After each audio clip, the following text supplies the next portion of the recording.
Hello, so today we finally finished the Philippine Amateur Chess Championships recaps with round 7. Now, this this was the last day, the second round of the last day. I'm playing with the black pieces against an unrated opponent, and here my opponent plays d4. Let me just turn off the engine lines to reduce the lag here. So after this move, I play knight to f6 here. This is known as the Indian game. In my previous games, I used to go e6 f5, but now I decided to come back to the King's Indian with knight to f6 here. My opponent plays bishop to f4. I go g6, e3, bishop g7, bishop to e2 here, and d6. And here, the idea is that if you go here with knight to f3, I was just gonna play knight to h5 here, and I'm going to trap this bishop. Like, there are a couple options here. I think there is even some sort of line after knight takes g5 with...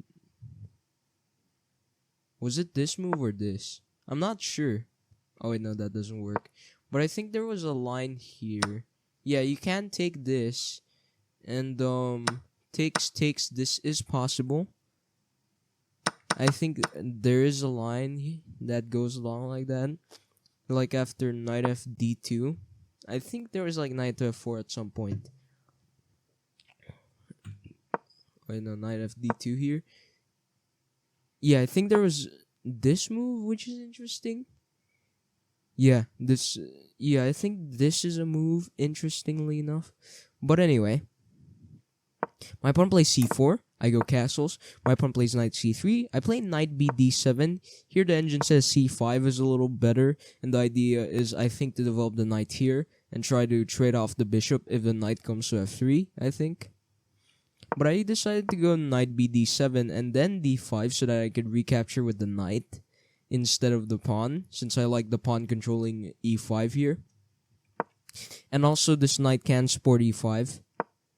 They play h3, so I go c5. They go knight to f3, and here, if they go d5, I actually like this because it transposes into a Benoni. Believe it or not, it's actually a Benoni defense now. Why? Because the d pawn and c pawn is here, and we have the c pawn.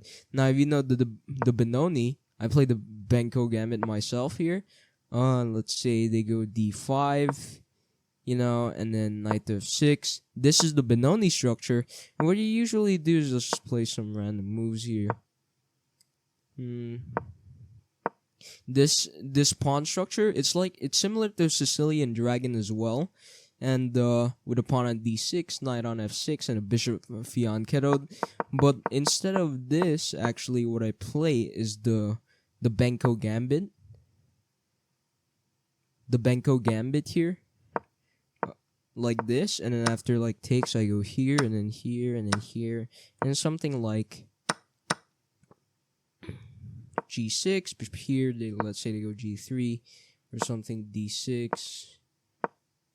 Yeah, and it usually transposes into this structure, like this. Similar to what happened in the game after castles, knight to c3, knight b d7, h3, and c5. And now, if they go d5 again, we have the Benoni structure. And here they just go knight to f3, developing the knight here. Now that they played h3, keep it, because after knight to h5, they can just drop the bishop back here, and you're kind of just wasting time. So after knight to f3, I go queen to b6 here, pressuring this pawn over here. And here they play a move that I don't like too much. And here it's the move b3. And the reason why I don't like this move personally is because it weakens this diagonal that could potentially open. Right now, it isn't really creating too much weaknesses, but if you ever push the e pawn and the d pawn gets exchanged, like let's say this d pawn moves to d5, this bishop is gonna become a really good bishop. So I decided to go c takes d4. And here my opponent plays e takes d4. And here, after this move, I played rook e8, preparing e5. And here my opponent just plays into my idea and plays the move d5 here, which is a little inaccurate, and I get it. After something like d5, your idea is to go en passant, stuff like that, and then I have to take like this to defend this. But I don't have to go d5. First of all, it weakens the c5 square, and now this diagonal is mine. Like, obviously, if you go knight d4, takes. Oh wait, no. Why'd I put a blunder sign on that? The idea is that after takes, you're getting cooked here because you traded off 2 pieces for 1 rook that wasn't doing anything, and now your king is getting cooked by 4 pieces here, and potentially the bishop, and this isn't really a nice position to play. So obviously knight d4 is a blunder, and here I decided to play a nice move, knight to g4. Knight to g4, and the idea is, yes, even though after takes you open up the g file, and I take this bishop over here, the h file, and then king to f1 is forced, my idea wasn't actually to take. But the best move here is knight to f6 here. But in my mind, I thought the knight needed to go to f7, to f8 here to defend this. And I was going to play e6 next move after knight to f7. I don't know why I played bishop g7. I guess it was to get out of tempos. They played rook b1 immediately, saving the rook there. And here I just played knight to f8 here. And this isn't really too good because after bishop e3, queen d8, I just played 3 very terrible moves. Like, I think the engine actually says something like queen a5 is better, or queen a6. This is better because it hits the pawn, I guess. Or even queen to c7, but here I played queen d8, and as you can see, I just undeveloped in 3 moves. Basically, I just retreated every single piece for the sake of playing e6. Here they played bishop to d4, a pawn sacrifice, and the idea is that after bishop takes g4, bishop takes, and after king takes, then now there's just queen to d4 check.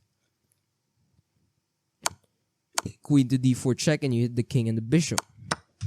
So that was their idea, but I noticed something, that after takes, bishop takes g7, I can take it like this first. And if you take, then I just take this with check. After something like takes, I can take with the rook, I can take with the king. Or no, the king, you just hang this pawn. And if you take, and if you just take, then I just go king takes g7, and there's no more fork. That's what I noticed. But really, I had to think, was it really worth it to take 1 pawn like that? And then I decided, okay, I accept your pawn sack. And white is getting a lot of compensation because of the fact that my pieces are so passive. And instead of going queen to d4 check, they go queen d2. So exactly what happens in the game. I accept the pawn sacrifice and take. But usually, when you sacrifice a pawn, you have to make these really active moves, After queen to d2, the engine's already saying black is slightly better. But really, you need to be pretty active here. But queen d2 isn't really much of an inaccuracy. What can you do anyway? But anyway, after queen d2, I play queen b6 here, just developing the queen here. So I just played queen b6, queen d8, queen a5, I think. Not sure. I think I played queen b6, queen d8, queen b6. So yeah, I just kind of just moved the queen a lot for some reason. Anyway, queen b6 to develop the queen, connect the rooks. And maybe my knight can go to c5 or e5. My opponent plays bishop e4, and here I play, in my opinion, a mistake, and the engine probably agrees with me, f5. And I didn't really like e6 here, because after takes, if I take like this, I have an isolated pawn.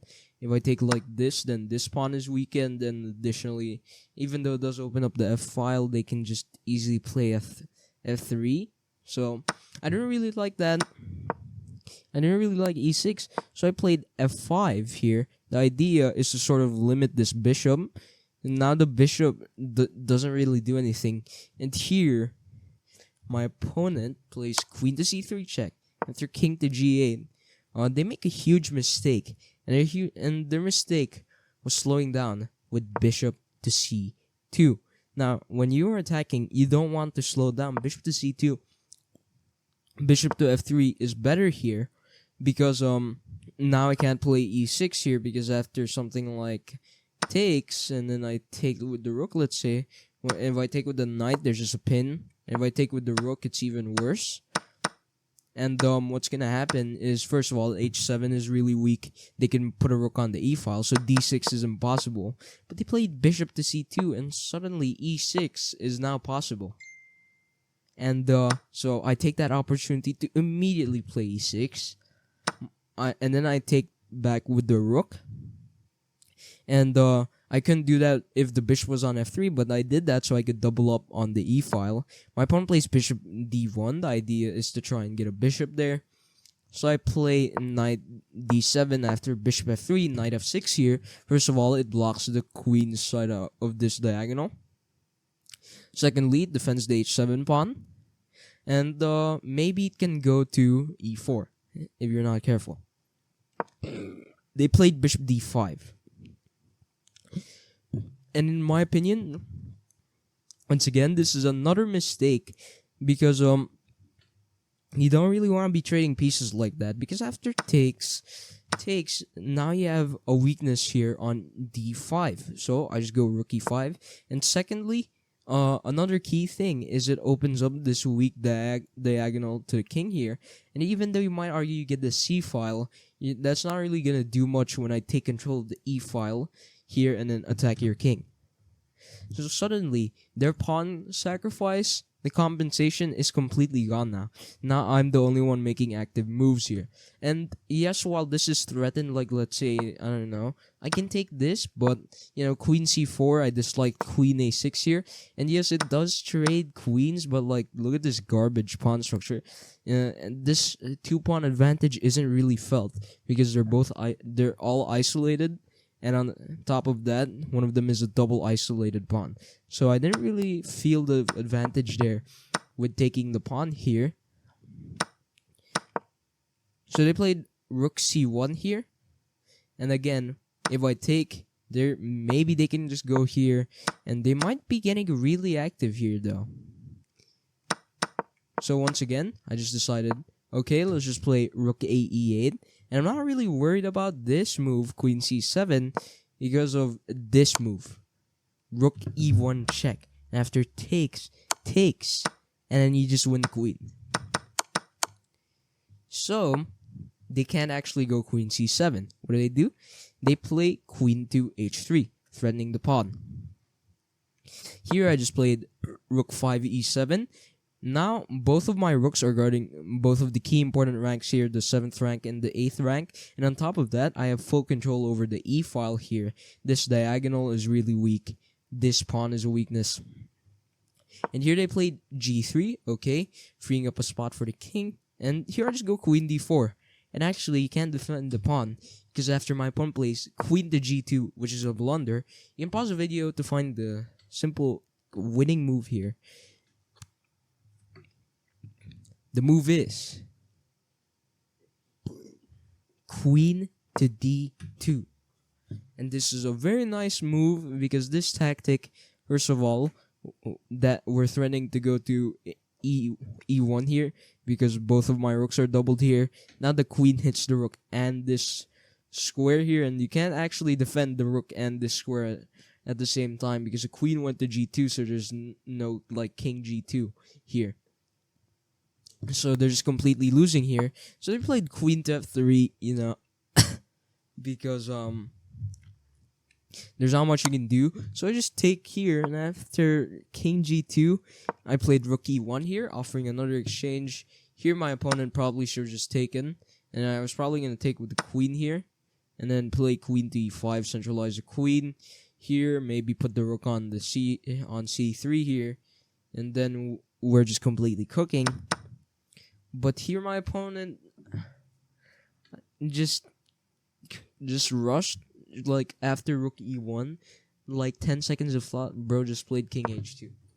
He just played king h2 here and hung maiden 2 with queen h6 check. And technically it's maiden 3 because you can block with the queen or something, but even then they just played king g2 and then they just got mated after queen takes h1. Checkmate. So that is round 7, the last round of the standard tournament. So I ended up with 4 points out of 7. And to be honest, my mistake was going bishop g7, but I didn't really like knight f6. Like, I was thinking about this, but in the future I was thinking of like g5 in the future. Maybe not right now. Actually, I'm not sure. I was uncertain of this, of knight f6, because with the knight defending here, it can just get harassed. Where if it was defending on f8, it can't get harassed by a pawn. So that is the end of the video. Make sure to like and subscribe, and bye.